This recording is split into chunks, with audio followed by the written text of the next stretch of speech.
Estaré haciendo una breve exposición acerca de la historia de la ciencia, pero desde un movimiento, más bien desde una revolución específica.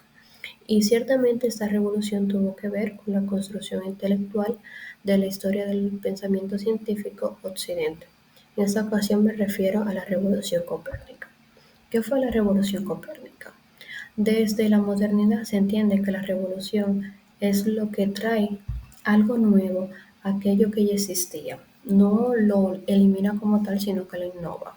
Entonces, la revolución copérnica, o más bien Copérnico, trataba de traer una nueva concepción acerca del cosmos, es decir, una nueva visión acerca del universo, para poder comprender de manera racional algunas observaciones astronómicas que se habían hecho.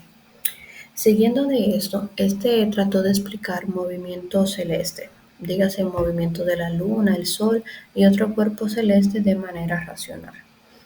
Eh, en el punto de la revolución copernicana es imposible no mencionar a los griegos. ¿Y por qué?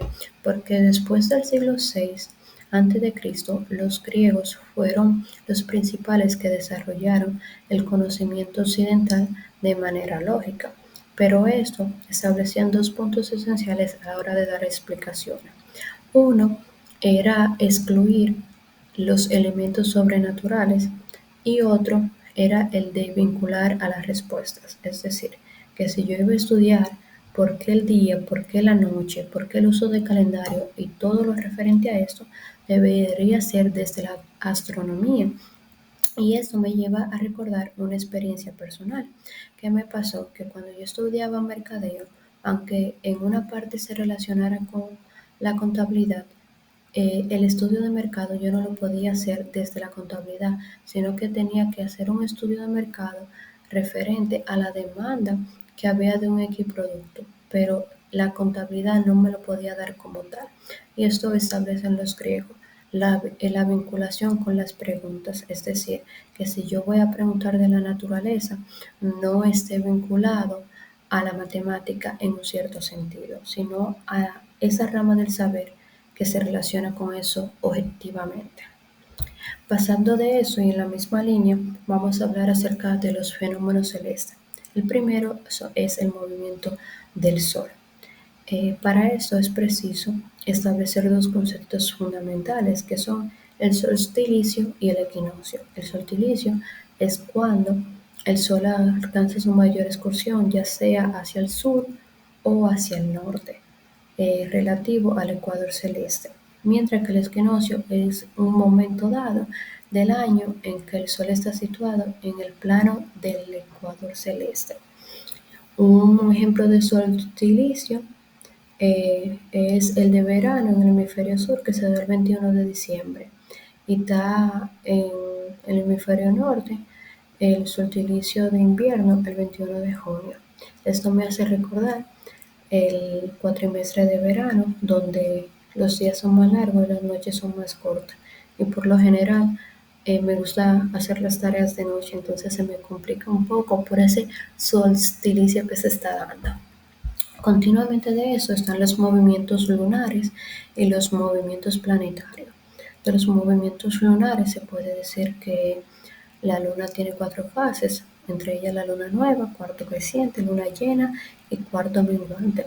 En los movimientos planetarios se pueden destacar qué inclinación tienen con referencia al Sol y que eso tiene un nivel gradual diferente conforme a cómo se va moviendo. Un ejemplo de ello es que Neptuno tiene 29 grados, mientras que Mercurio tiene menos 0,1 grado. Pasando rápidamente al otro punto y bastante interesante, son las similitudes y diferencias entre el modelo geocéntrico y heliocéntrico. Ahora bien, ¿qué es el modelo geocéntrico? Este exponía que la Tierra se encontraba quieta en el centro del sistema planetario. Para entenderlo de manera más precisa, también se lo llama geostático, geo de tierra y estático de que no se movía, mientras que el heliocéntrico tenía esa misma explicación, pero referente a otro cuerpo celeste que era el Sol. Eh, El heliocéntrico era defendido por Copérnico y él decía que el Sol era el que se encontraba quieto en el centro del sistema planetario y se basaba en la idea de que la Tierra giraba alrededor del Sol. Pero ¿qué pasa? Que cada uno de estos movimientos tienen enigmas, tienen preguntas y dudas por resolver. Basándonos en el de Copérnico está el problema de la paraleja y se pregunta que si la Tierra se traslada, ¿cómo es que durante todo el año el eje de rotación sigue apuntando a la estrella polar?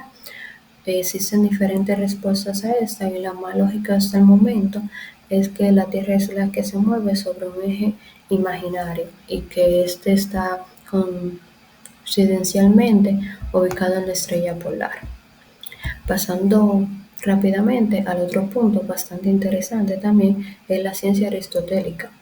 Eh, Aristóteles define el universo, lo constituía como una esfera donde los límites se encuentran en el exterior o coincidían con el espacio en sí, y dividía este universo en dos mundos, el sublunar y el supralunar. Para establecer sus diferencias directamente, el mundo sublunar es aquel que se encuentra, si lo pueden observar en la imagen, eh, dentro de la esfera lunar y tiene contacto en este punto y con el centro de la Luna, perdón, con el centro de la Tierra, mientras el mundo supralunar o hiperlunar es aquel que se desarrolla por todo el exterior de este. El supralunar tiene un movimiento rectilíneo, mientras que el hiperlunar lo tiene de manera circular. Algo interesante es que el supralunar, según Aristóteles, tiene cuatro elementos básicos que son fuego, aire, tierra y agua. Eso me hace recordar mi primera clase de filosofía acerca del Arjé, donde diferentes filósofos establecían el inicio de las cosas y ahí se identificaban estos elementos. Sin embargo, el mundo hiperlunar es aquel que tiene que ver con el ether o está compuesto con ether, es inmutable, es, no se puede cambiar. Yendo al último punto, que viene siendo la astronomía antigua de manera muy concisa, esta establece dos fundamentos. Una es que los movimientos sean circulares y el otro es la constancia de estos movimientos respectivo a la velocidad. Entonces, ¿qué pasa? Que según esa postura, eh, Aristóteles tenía razón, porque el modelo geocéntrico geostático establece la circularidad de los movimientos y la constancia de la velocidad, es decir, que hay una armonía entre ese modelo y la astronomía antigua. Sin embargo, esta postura genera algunos problemas con las explicaciones de las retrogradaciones, es decir, los planetas parecen detenerse y retroceder. Un ejemplo es que, por ejemplo, Aristóteles decía que en el espacio no había nada, entonces llega el punto de que los planetas parecen detenerse o retroceder y se llegan a preguntar qué está pasando, con qué está chocando, qué le está impidiendo el movimiento como tal. Entonces, en conclusión, la revolución copernicana ayudó a estudiar de manera racional y lógica los elementos o algunos temas astronómicos que ya habían sido estudiados, pero ahora de manera más puntualizada y más racional.